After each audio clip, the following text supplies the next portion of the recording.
What's going on, everybody? It's another Al Gattulo Craft Beer Cast on AM 970. The Answer, as usual, I try to clear my throat a couple of times before I start talking, and of course, the moment I open up my fat yap, I have to clear it again because there's mucus there. What are you going to do?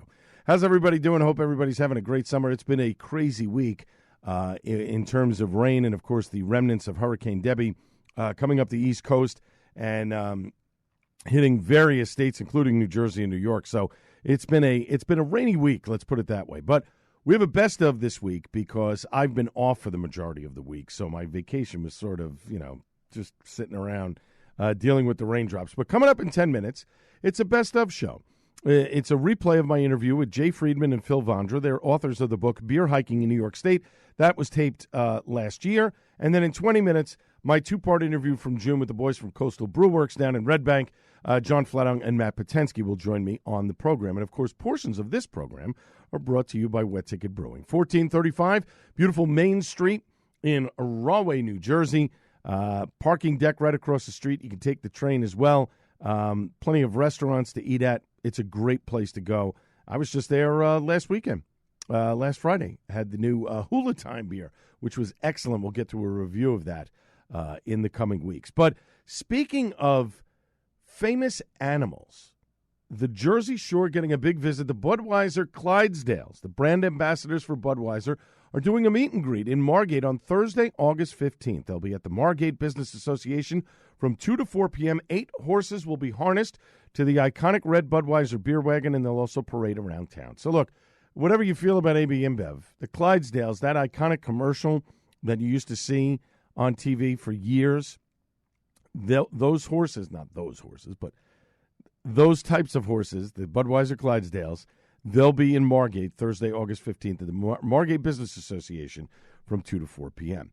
Saturday, August 31st, if you're headed up to the Rochester area, Genesee, that area of New York State for vacation, Saturday, August 31st from 10 a.m. to 4 p.m., a timed event, a tour of one of the only working 19th century breweries in the United States. We've talked about this before.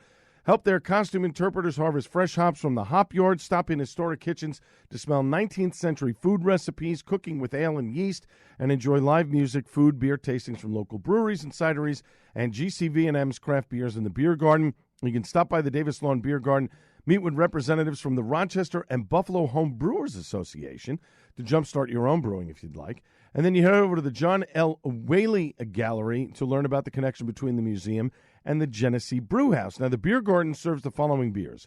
They serve from Talking Cursive Brewing Company, B-Spit Meadery, Dublin Corners Farm Brewery, Rohrback Brewing Company, Sultans of Swing from the Buffalo Home Brewers Association, and the Upstate New York Home Brewers Association beer is sold as well.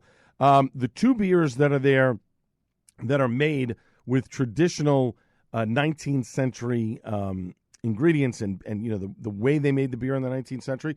Fat Ox Ale, which is an American brown ale, and Stocking Hill Ale is an American wheat ale, and both of those are brewed by Rohrback Brewing Company in Rochester, New York. Cool thing. If you're up that way and you want to do something different, but again, you got to buy tickets. It's a timed event. shop.gcv.org/Hop Harvest Festival 2024 for more information.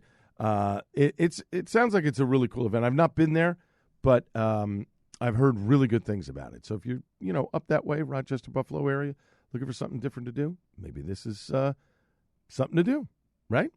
Vacation time, always good. We're rushing to the end of the summer here almost.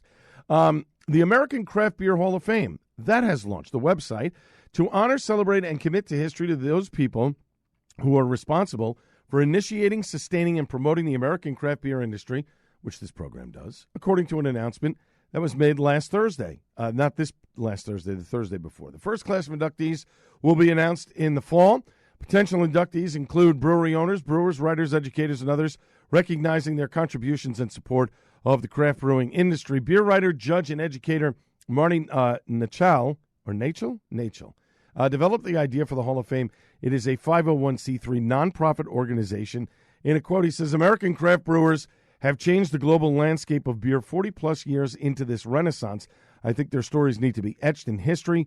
The Hall of Fame will live online right now while offering historical information and highlighting key events in the industry's history. Kudos to them. I believe it is American Craft Beer Hall of Fame.org, if I'm not mistaken. I'll post a link to click over. It's really cool. They're starting to build it out. A lot of contributors. Gary Monterosso, Tara Nurin, Herlinda Harris are a part of the contributors and founders. They're on the board.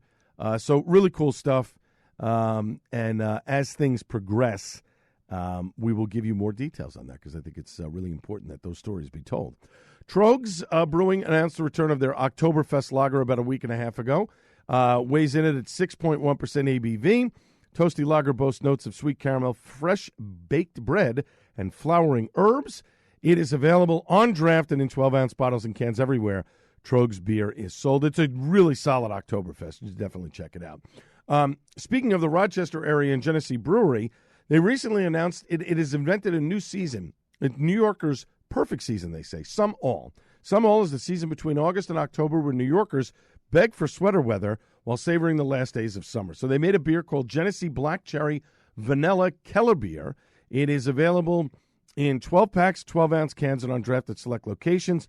Additionally, Jenny fans can find limited edition Black Cherry Vanilla Keller Beer Some All merchandise at the Genesee Brew House in Rochester. Kudos to them. Heavy Seas Greater Pumpkin available now.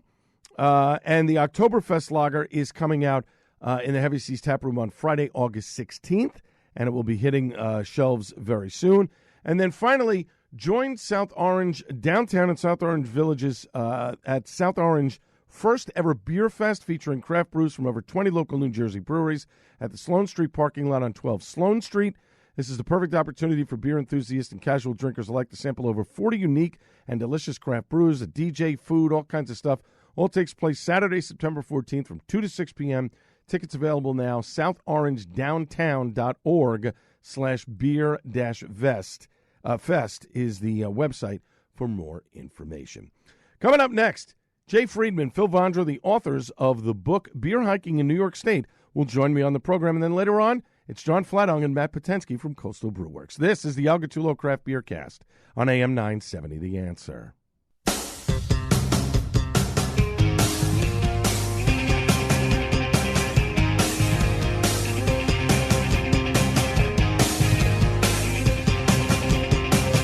Welcome back to the Al Gattullo Craft Beer Cast on AM 970, The Answer. You know, my next two guests on the program, I have a number of friends who love to drink beer and hike. And two of my friends, dear friends, Kim and Colleen, they both work for Wet Ticket on the side. They have day jobs, of course. But they love to go hiking, and they have an Instagram account called Cracked One at the Summit. And what they do is they walk and they hike in various mountains with their dogs and stuff, and then they bring a couple of beers with them in a backpack. And they have them, and they take pictures of them at the waterfalls and this and that. And so when I saw this this book, and I forgot where I saw it. I saw it on a website somewhere, and I said, you know what? I got to get these guys on the program. So my next guests, they're co-authors of this new book. It's been out for a few weeks, but it details many different hikes throughout New York State. And at the end of the trail, lo and behold, there is a brewery to drink a beer or three. Now, you can purchase the book. It's called Beer Hiking in New York State via Amazon or wherever you get your books. So let me welcome to the Craft Beer Cast both Jay Friedman and Phil Vondra. Guys, how are you? Oh, fantastic. Thank you. Thanks for inviting us on. Oh, absolutely. All right. So I'm going to, Jay, I'll start with you here. Both you and Phil Vondra, you're avid ultra runners. Now, you wouldn't know it by looking at me, but back in high school, I did run track. I was actually in shape. I actually looked halfway decent. Now, forget about it. But I have no idea what an ultra runner is. Jay, could you explain that for the audience? Sure, yeah. So an ultra is short for an ultra marathon. So an ultra runner is someone who runs ultra marathons, and technically an ultra marathon is any race, any foot race that's longer than a marathon, longer than 26.2 miles. Oh, wow. So that includes a big or runs a wide gamut of distances and types of formats. The shortest standard ultra marathon is about 50 kilometers or 31 miles. And then the longest ones go 100 or 200 miles or more. Phil's actually run a race that's over 300 miles long. So it's a pretty it's a wide variety. A lot of hydration and carbon up. Is that right, Phil? Definitely. I tell you what, I ran across Tennessee in 2020. There's a race across Tennessee. Okay. 314 miles. And I definitely had a couple of beers during that race. It's nice to relax when you're sleeping on a bench in the middle of nowhere. Right. It's nice to chill with a beer. Well, there you go. Now, Phil and Jay, you're both obviously lovers of beer, and I like I mentioned at the top of the interview here, I do have a few friends who do this. They hike, and then they, they're sitting on a mountain and they're enjoying the fruits of their labor of climbing and whatever with their dogs. Was that the thinking behind the book, or did you guys notice trails in New York State that just ended up at a brewery at the end of it? So, yeah, there's definitely a big connection between, hiking and beer drinking and kind of a common appreciation of both. The book is actually one in a series of books that kind of are popping up from our publisher all over the country, or I should say, not all over the country, but there are several of them of the similar format. And the publisher actually is a European company, so they have a couple of European versions. There's a Beer Hiking Bavaria, which sounds really fun, and a few others. But so we're the fourth U.S.-based beer hiking book, all with a similar format, with a trail that finishes at or within a few miles of a craft brewery. So there's one in the Pacific Northwest. There's one, a great one came out earlier this year for beer hiking New England. So yeah, it's a concept that's been around for a few years, and we were lucky enough to get to do the New York version because New York is a great place for hiking and for beer. Yeah, and so did the publisher contact you guys, or did you reach out to the publisher? I'm a little. How did this whole thing sort of germinate that it ended up writing the book? Yeah, we reached out to them. I knew. I had a friend who was working at the time on Beer Hiking California, which is yet to actually happen. But he was telling me about it, and I said, "What a great idea!" And he put me in contact with the publisher, reached out to them, and I said, "We'd really love to do Beer Hiking New York," and they said, "Great." That was pretty much it. We were off and running. That's pretty cool. We're talking with Jay Friedman and Phil Vondra. They're co-authors of a new book. It details many different hikes throughout New York State, and at the end of the trail, usually close by, there's a brewery to drink a beer or three. You can purchase the book. It's called Beer Hiking in New York State. It's via Amazon or wherever you get your books. We're here on the Al Gattullo Craft Beer Cast on AM 970 The Answer. So, Phil, how many hikes are detailed in the book? There are 33 hikes in the book, spread out all throughout New York State, ranging from like easy hikes to harder hikes. So you can kind of pick, whatever you like.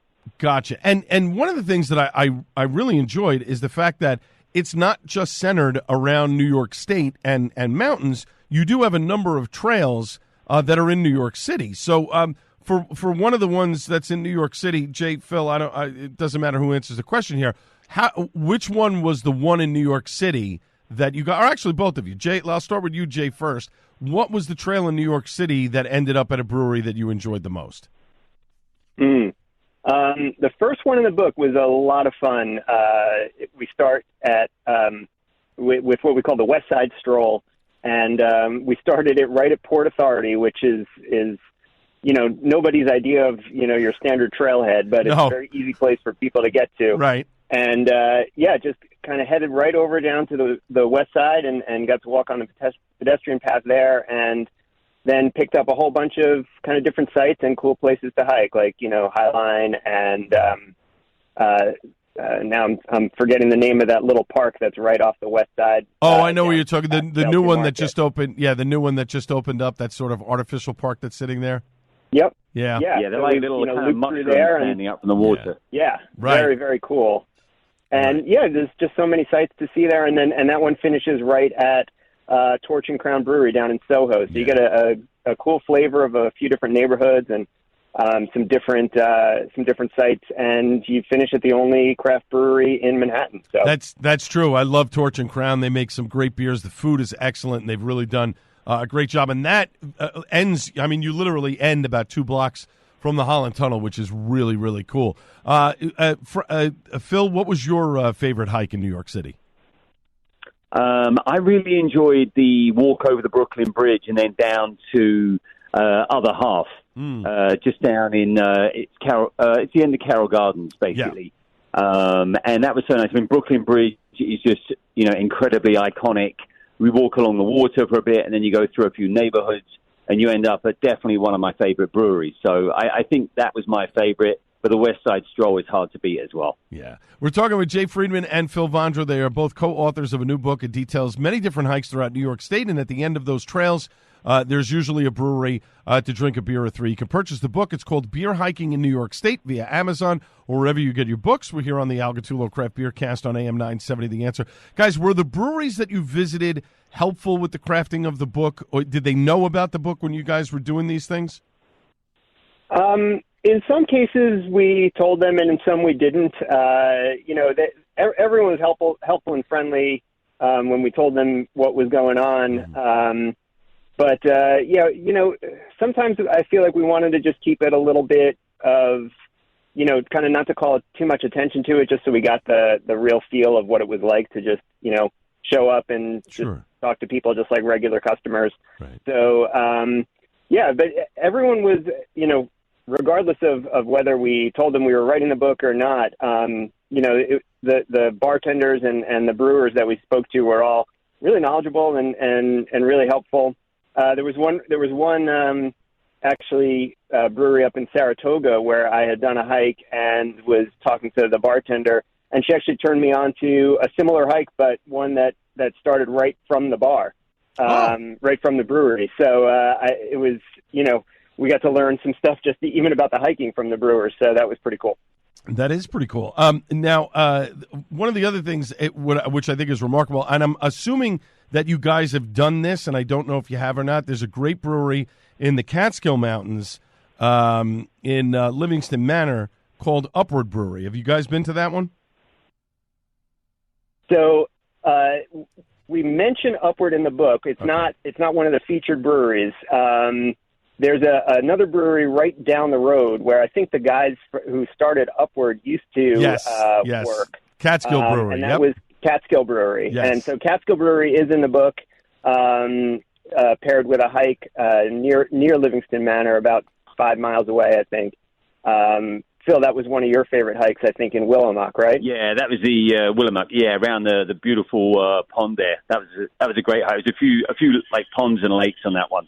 And I think one of the remarkable things that you guys did about this book is that in each hike, you highlight a beer that you can have after the hike that is sort of, it tastes good, it's refreshing, it's not, you're not banging people over the head with something that's a, 12, 14% stout, but you're giving them something that they can enjoy while they're exercising and getting, burning off some of those calories, which I think is great. Was that part of the impetus as well? Yeah, absolutely. And we tried to include a variety of different beer styles. Sometimes when we went into the different breweries and we kind of said, what's your flagship beer? Or, if we were writing a book, what would you want people to drink if they could only have one beer? And, invariably we got a lot of IPAs on that list. And IPAs are great, but we didn't want 33 IPAs in the book. So, we did try to make it a pretty decent variety of, some lower alcohol beers, 4 to 5%, and some higher alcohol beers. I don't think we have anything higher than like 9 or 10, but, and highlighting a few different styles. We have a few saisons and stouts and porters and certainly no shortage of IPAs. Nice. Now, last question from me, guys. You've done a book about New York trails. Is there a chance, you've said that this is a series of books from the author, any chance of doing maybe a series in New Jersey? There are plenty of hikeable trails in New Jersey, some of them that are close by to breweries. Any chance of doing something like that? Yeah, what do you think, I think it's a definite possibility. Yeah, there are some great breweries in New Jersey as well, and some great hiking. And we live pretty close, so I think that could definitely be on the cards. All right, sounds good. We live close enough. That would be great. Yeah, there's some great hiking there for sure. Yeah, there's definitely. There's absolutely some good stuff that you can stop nearby. My guests have been Jay Friedman, Phil Vondra. They're co-authors of a new book, details many different hikes throughout New York State. At the end of the trails, there's breweries nearby. You can drink a beer or three. You can purchase the book called Beer Hiking in New York State via Amazon or wherever you get your books. Guys, thanks so much for giving me a few minutes tonight. I am looking forward to diving into this book and checking out some trails that next time I'm up in New York State that I can actually, get some exercise in while I'm drinking a couple of beers. Thanks so much again for giving me some time. Thank you very much. You're welcome. Cheers. Coming up next, my two-part interview from June with the boys from Coastal Brew Works, John Flatung and Matt Potensky, right after this on the Al Gattullo Craft Beer Cast on AM 970 The Answer. Welcome back to the Al Gattullo Craft Beer Cast on AM 970 The Answer. We are coming to you today from Red Bank, New Jersey. Why? Well, Five Dimes Brewery and Coastal Brew Works are here inside of the old Red Tank location, and we're talking to the boys from Coastal Brew Works, at which some point they're going to open in Monmouth County somewhere else. But right now, they're having a unique partnership going in New Jersey to keep their beer cranking out and getting it not only to their accounts, but also keep the fun going right here, as I said, in Red Bank, New Jersey. For more info, just go over to their website, coastalbrewworks.com. You can follow them on the socials, on Facebook and Instagram, all those great places. Let me welcome back to the Craft Beer Cast on AM 970 The Answer, John Flatung and Matt Potensky. Gentlemen, how are we both on this fine day? I'm doing fine. How you doing now? I'm doing great, John. You, Matt? A little tired, but doing great. So, All right. Now, it's been a long and winding road for you guys. Let's get this out of the way first. You were moving along to open up your own standalone location, but then you got to talking with the guys from Five Dimes, and through the course of the conversation, you became partners, or am I getting that wrong? Chris from Five Dimes actually is partners with us in Coastal. Has been for about a year now, maybe a little more actually. That was before the plans. That was while the plans were still intact to move into the space that we were moving into in Eatontown. But one thing led to another, as has happened with a couple other buildings, as you know, that we were going into. And without getting into the particulars, we weren't able to move into that building and at that time, and still technically not able to move into it if we were still pursuing it. And then, of course, Chris was buying Red Tank for a Five Dimes South location, if you will, and had the idea to just, partner up through a DBA as a brand and come in and be able to move some beer through this means while we continue to pursue another building. So we're not just sitting without any beer out in market and, so forth and so on. And this is not new. We've actually seen this now with Alias Brew Works because Two Villains and Muckraker have partnered together, but it's a little different in the fact that Two Villains was in New York, Muckraker was in New Jersey, and they've partnered up for their own space. But the goal is to eventually open another space somewhere in Monmouth County or maybe Ocean County, right? 100%, yeah. I mean, the goal is Monmouth County, somewhere not too far away from here, not too far away from where we were originally going to be looking, which is in the area of Eatontown. That pursuit hasn't stopped just because we're doing what we're doing here. We just wanted to, based on Chris's suggestion, it obviously was a home run for Matt and I to say yes to go in this route. But yeah, we're still pursuing that. And whenever that happens, that could happen sooner, could happen later. But the looking for that permanent home, if you will, or at least temporarily permanent home, if you will, is still in the works. So you've added a lot of stuff here. Obviously, the place when you guys got it was not really conducive, obviously for having multiple breweries to brew beer. So you had to make some changes, some drains, adding some tanks and things like that, Matt. But you both share the tanks to create the beers in this location, and it's been running smoothly. I'm surprised, though, that you guys have not done a collab or in the process of doing a collab at this location. Is that something that's in the works, thinking about? Yeah, I mean, obviously, we have a cohesive brew schedule. We can't think of these as like two different brands. Everything is integrated and worked into one schedule. So yes, at some point we do. It makes complete sense to do a quote unquote collab. It's an in-house collab, we could call it. But we haven't really hammered out the details of it just yet. We had the initial brewing bump of we had to get a bunch of beers turned through to get the doors open, and now we're starting to settle into where we can take our foot off the gas a little bit and maybe look at some other things like that, some other projects. So very cool. Now we're talking with John Flatung and Matt Potensky, the co-owners of Coastal Brew Works. They've set up shop inside of Five Dimes Brewery, second location in Red Bank, New Jersey. I mean, it's literally a block from the Count Basie. It's across the street from Bonacera. I mean, it's right in downtown Red Bank. Get over here. It's 109 off the Parkway.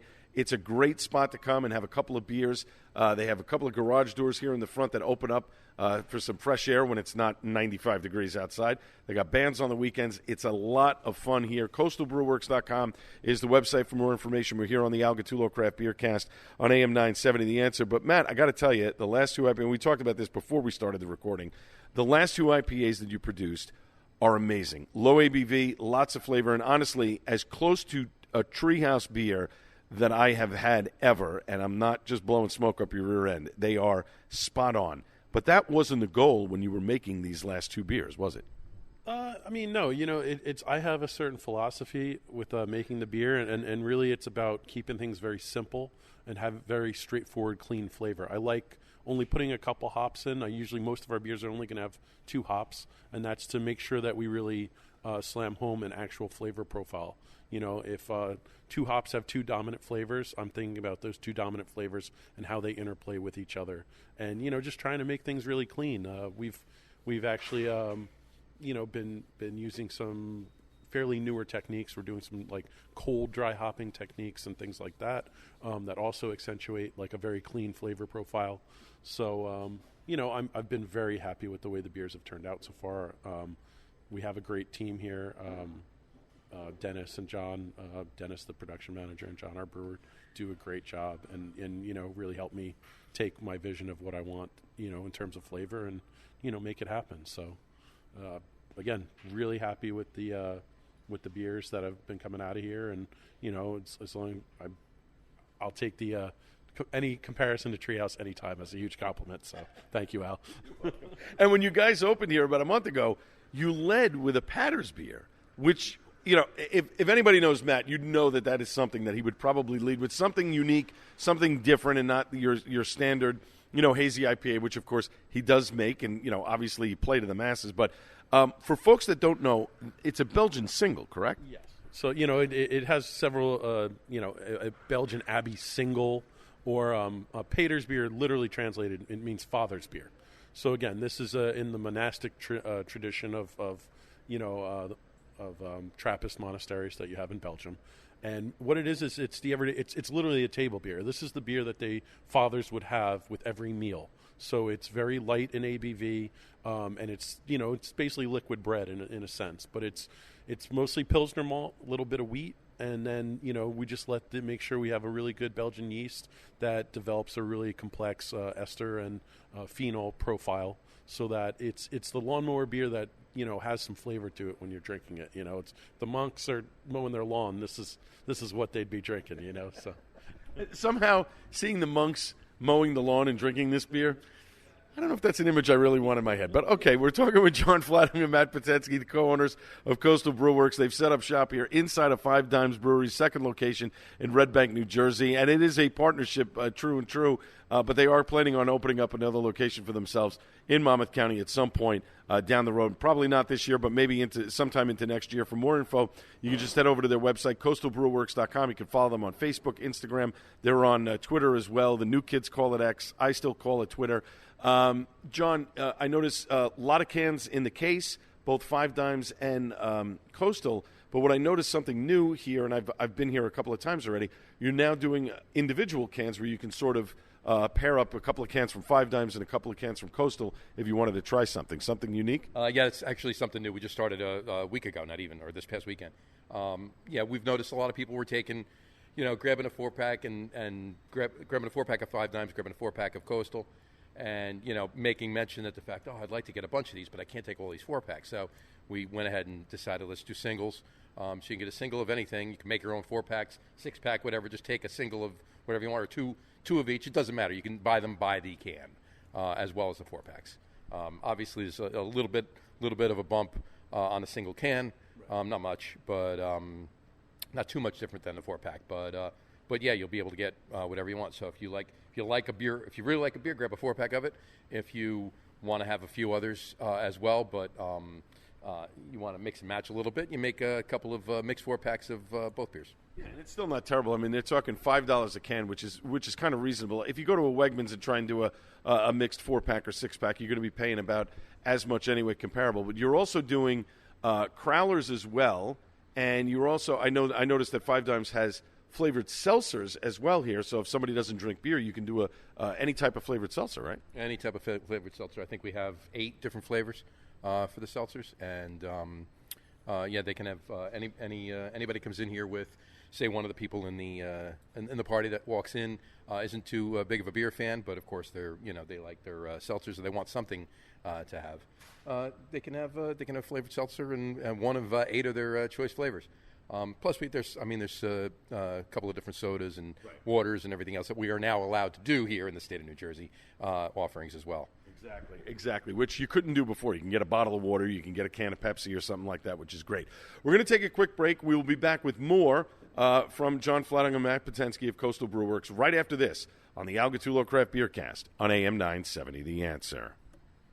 Welcome back to the Al Gattullo Craft Beer Cast on AM 970 The Answer. John Flatting and Matt Patensky, the co-owners of Coastal Brew Works, who have set up shop inside of Five Dimes Brewery's second location in Red Bank, New Jersey. And at some point, New Jersey, listen to me.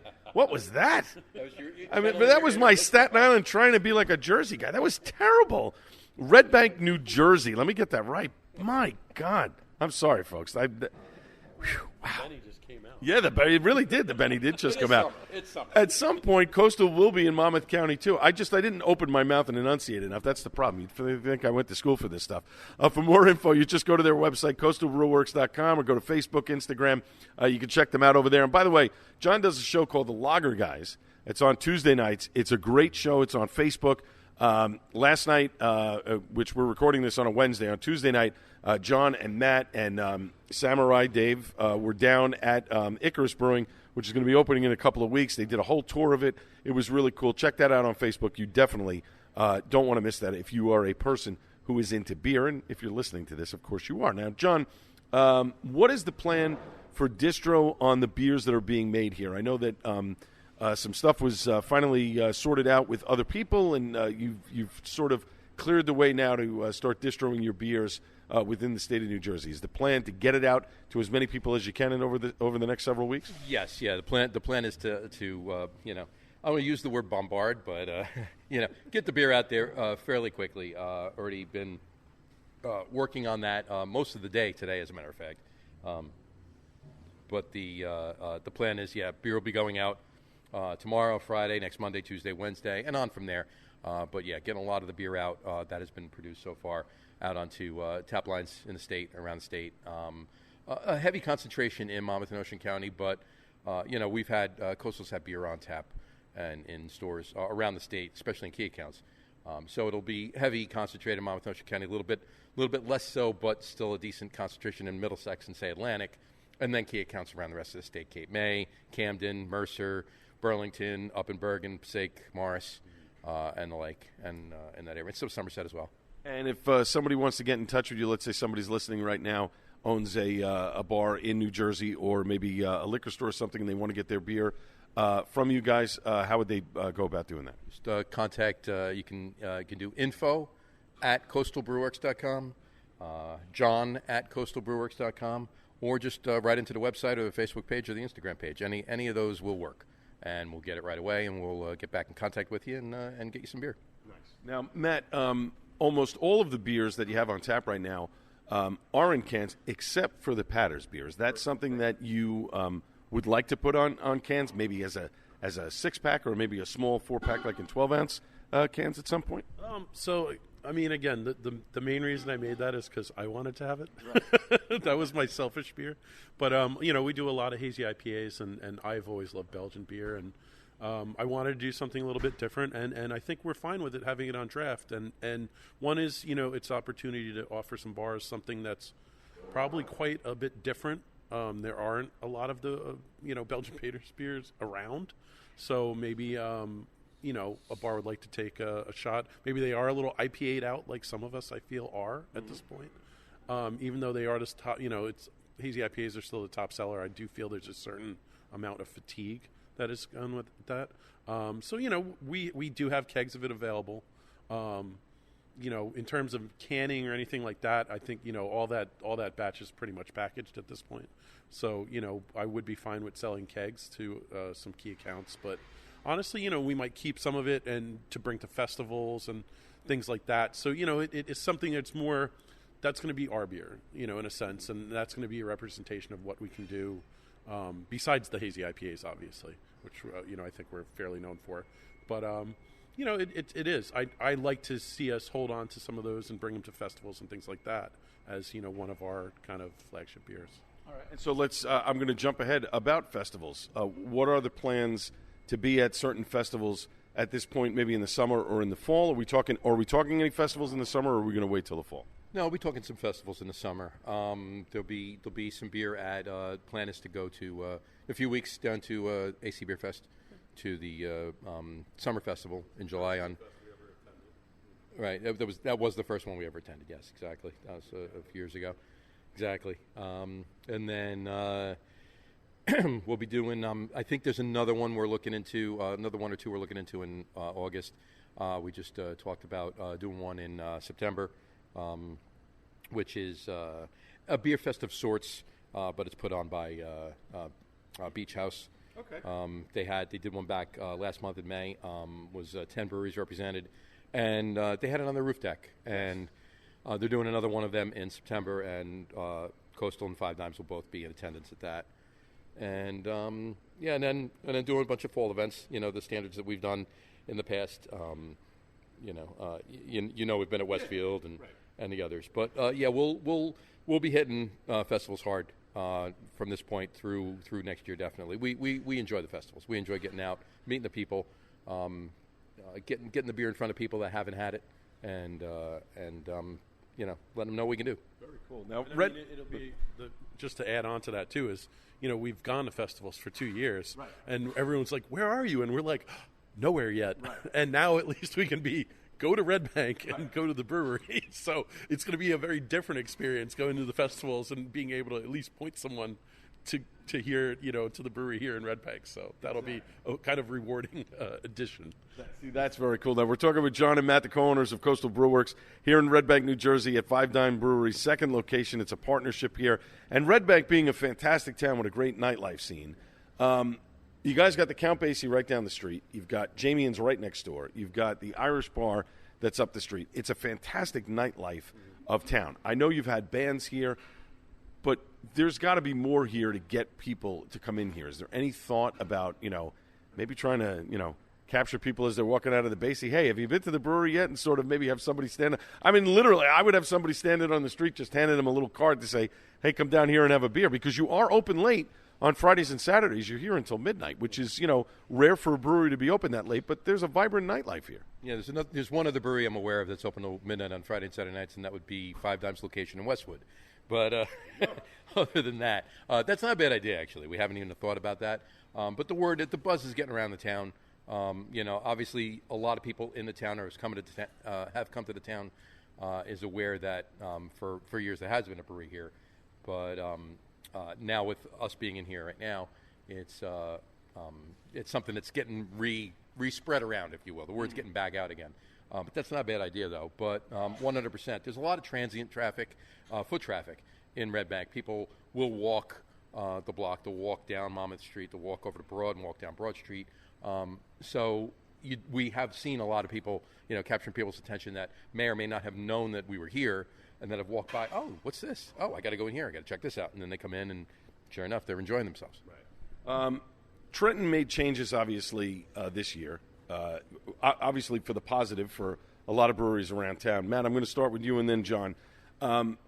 If a beer bill were to come up again to add something to help breweries out, whatever that may be, is there something that you would like to see in the future in a brewery bill if it comes up again? Well, I mean, one of the things that I saw specifically is being with Five Dimes, and Five Dimes has multiple locations. We're still in a place where all the beer has to be made in this building, to be sold here, and all the beer has to be made in Westwood to be sold in Westwood. And it's, there are smaller breweries or things like that may want to increase production or do things like that. And, whether you're contract brewing or whatever, I think if it's your beer, it should be your beer. And you should be able to, move it around as you see fit or whatever works best or you have the ability to contract brew and still sell some of it through if you have a physical location.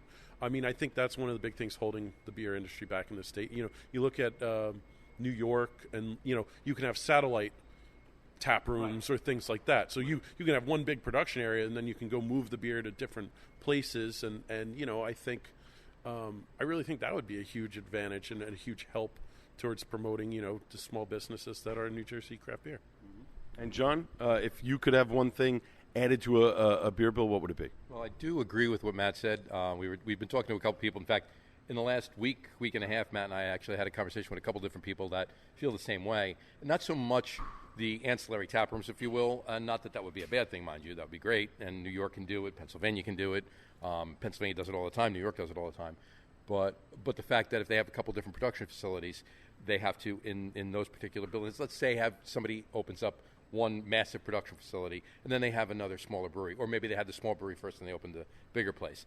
They have to make everything they make in that brewery. They have to sell everything they sell at that brewery. They have to make there. So, it's kind of odd that can't happen. I mean, it's still the same company. I mean, there's reasons for it, but it doesn't actually make any. It doesn't make a lot of sense. Let's leave it at that. But so I agree with what Matt was saying. The other thing that I was going to say, my point, if you were asking, was in New York also, for that matter, and Pennsylvania. I'm pretty sure Pennsylvania as well, and a lot of other states. If you want to make other distillates, if you will, spirits, mind you, ciders, so forth and so on. In New Jersey, you can do one thing. You either make beer, you make cider, you make mead, you make spirits, you make wine. That's it. In New York, you can make multiple things. In Interborough, for instance, Jesse Ferguson, original brewer at Carton, opened Interborough over in Brooklyn. Mm-hmm. He makes spirits and beer, and it's Interborough Spirits and Ales is the name of the company, right? So that's something to look at. And in addition to that, I'll throw you one other one. In New York, you can pour anything, like even if you're just making beer, you can pour New York wine, you can pour New York spirits, you can pour New York cider in your tap room because it's New York. You're not pouring Jameson, you're not pouring you're pouring Woodford, we're pouring Woodford Reserve spirits. You're not pouring, you know what I mean? You're pouring New York local made craft spirits and wines and ciders and whatever. I'd like to see something like that as well. I don't think it would be like a large thing. It's just something, an extra thing to offer somebody coming in. Yeah. Nobody's going to take. Trust me, no brewery's going to just let them take over their brewery and pour a bunch of spirits and a bunch of ciders and a bunch of wines and so forth and so on. It's just something extra to have, and it gives back to the community, the local craft community. You're promoting New Jersey products, so it's all about New Jersey small businesses, and promoting and saying we are the Garden State. Mm-hmm. We do have a lot of agricultural products, and we can showcase the fact that there are some nice craft distilleries here, in New Jersey now. There are some decent vineyards. There are some really nice cideries here in New Jersey. And it's, someone may not know these things, and they come in here, they can have a couple good beers, and then all of a sudden, or someone, even if someone is can't have gluten or things like that, at least you have a cider option. So it gives us something else to offer, and broaden our clientele. Yeah, I know, 100%. And I think that's part of the thing that Governor Murphy wanted to do. They talk about it, but you guys can't actually do it, and I think it would be something that would be great. All right, guys, you got to get down here. 5 Dimes Coastal Brew Works. They're down in Red Bank, New Jersey, right across the street from Bonacera, right down the block from the Count Basie. Fantastic place. You will not miss it. That's all right. The noise is noise. It's a brewery. It's okay. It's production brewery. My thanks to everybody involved in the program. And, of course, my guests, Jay Friedman, Phil Vondra, authors of the book Beer Hiking in New York State, Amazon.com to order that. And my boys from Coastal Brew Works, John Flatung and Matt Potensky. And, of course, portions of the program brought to you by Wet Ticket Brewing. We thank them very much in beautiful Rahway, New Jersey. And, of course, last but not least, the great Buddy Watson. Back Monday on the Joe Piscopo Show at 6 a.m. This has been the Al Gattullo Craft Beer Cast on AM 970 The Answer. Cheers, everybody.